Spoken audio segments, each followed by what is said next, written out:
a very good morning to you. It's 6 o'clock on Wednesday, November the 11th, and you're watching TV AM. I'm Kay Burley, and for the next hour, along with Mike, I'll bring you up to date with all the latest news and sport. Yes, just to let you know the usual factors, that is that Trish will be letting us know what we can expect from the weather.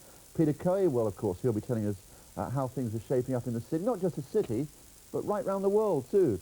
And we'll be talking to the Bishop of Peterborough about the Church's General Synod, and we've got a special report from Enniskillen about the tribute paid to those buried yesterday. First, here's an idea. Let's get the news headlines from Kay. The IRA has admitted the Enniskillen bombing had had a crippling effect on its support, according to a report out this morning. In an interview with the Independent newspaper, a senior member of the IRA military command says its organisation, morale and reputation has suffered badly. Overnight, the Army have defused a 150-pound bomb planted by the IRA last Sunday at Tullyhomond in County Fermanagh. The device had been hidden in a hedge just yards from where youth organisations were assembling for the village's Remembrance Day parade.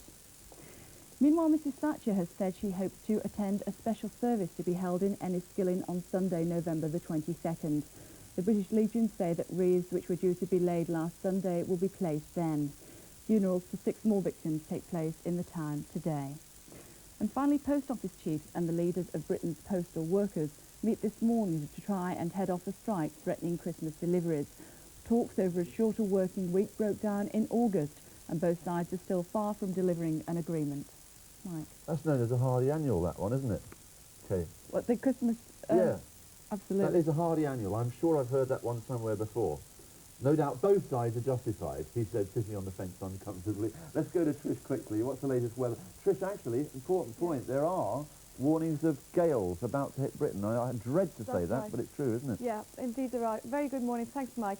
I mentioned yesterday that it was the end of the settled weather, and that there was a lot of unsettled weather on the way, and Mike's quite right. We've been talking the last couple of days of gale force winds of about 35 to 40 miles an hour down in the southwest, and yesterday some touching the same speeds off the northeast coast of Scotland, but today they're going to be much stronger. Winds are expected to be in 50-55 miles an hour vicinity in the southwest and also up in the north of Scotland, and there may well be gusts of 70 to 75 miles an hour as well. But they're not going to be of the magnitude of the storm that we had a couple of weeks ago.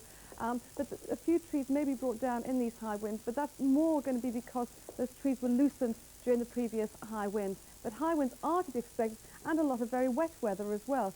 Now, we've got a depression just off the northwest coast of Scotland, and that is responsible for a lot of this wet weather. There's a lot of fronts coming in off the Atlantic as well. Now, we're going to start off the day with this wettest weather in Wales, the southwest and Ireland, and it'll be moving across the country in a northeasterly direction. The chance of a little bit of sunshine up in the north of Scotland this morning, but a few showers too, and the driest part of the country this morning is going to be down the eastern side of the country. But that will change as the day goes on and the wet weather progresses across the country. More later. Back to Kate and Mike. Thanks, Trish. Yes, thank you, Trish. Let's tell you what Fleet Street is telling us today, what they think the priorities of the day are. The Independent, bombing devastating to IRA. We'll be talking about that in more detail shortly. And markets heartened by Reagan's stand on the dollar. The Times, Irish debate anti-IRA moves as the people of Enniskillen mourn their dead. Thatcher steps up pressure on extradition, says the Times.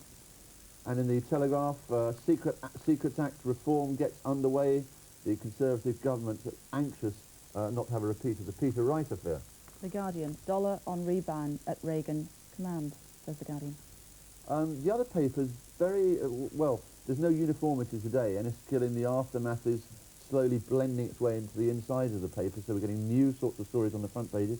Daily Express, test tube doctor in yard quiz.